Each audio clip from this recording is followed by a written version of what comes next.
Assalamualaikum warahmatullahi wabarakatuh. Perkenalkan, nama saya Dian Lastri Putri, tingkat 2B, jurusan Teknologi Laboratorium Medis, Politeknik Kesehatan Kendari.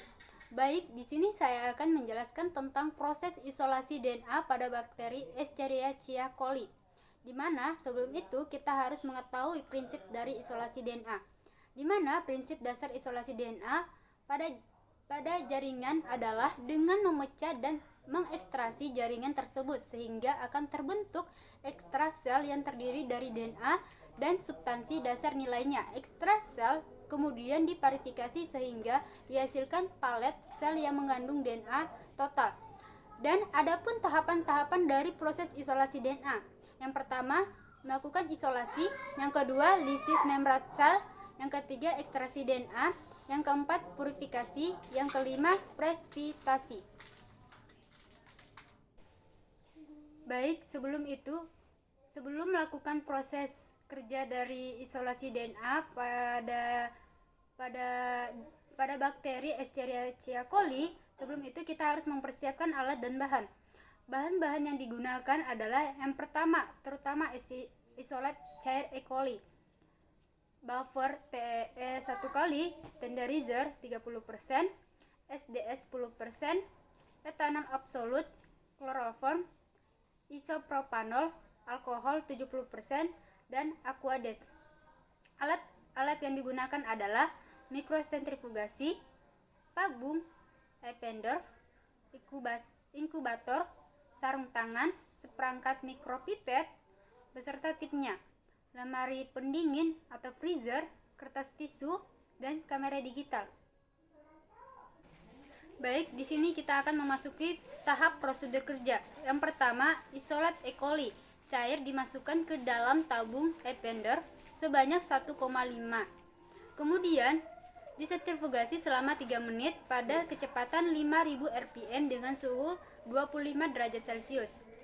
Tahap kedua, supernatan dibuang lalu ditambahkan 1 ml aquades, kemudian dibolak-balik sentrifugasi lalu sentrifugasi lagi selama 3 menit pada kecepatan 5000 rpm dengan suhu 25 derajat Celcius.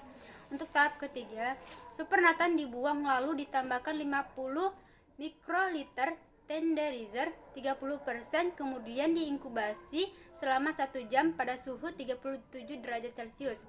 Untuk tahap keempat, hasil inkubasi ditambahkan 50 mikromiliter SDS 10% lalu digoyang-goyang. Setelah itu sentrifugasi selama 10 menit pada kecepatan 10.000 rpm.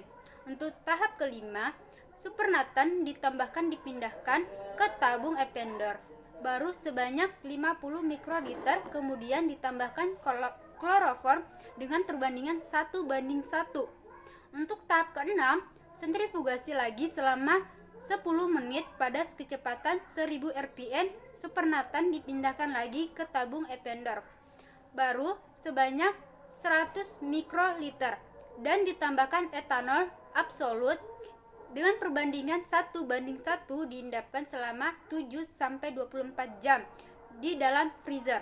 Untuk tahap ketujuh, hasil inkubasi disentrifugasi selama 10 menit pada kecepatan 10.000 rpm pada suhu 4 derajat Celcius. Supernatan dibuang lalu ditambahkan alkohol 70% sebanyak 1000 mikroliter. Untuk tahap ke-8, sentrifugasi lagi selama 10 menit pada kecepatan 1000 rpm, lalu buang supernatan dan tabung Eppendorf dibalik. Untuk tahap terakhir, sebanyak 50 mikroliter larutan buffer TE 1 kali ditambahkan, kemudian di elektroforesi dan hasilnya didokumentasikan. Mungkin itu saja penjelasan saya dari proses isolasi DNA pada bakteri Escherichia coli. Mungkin itu saja. Terima kasih. Assalamualaikum warahmatullahi wabarakatuh.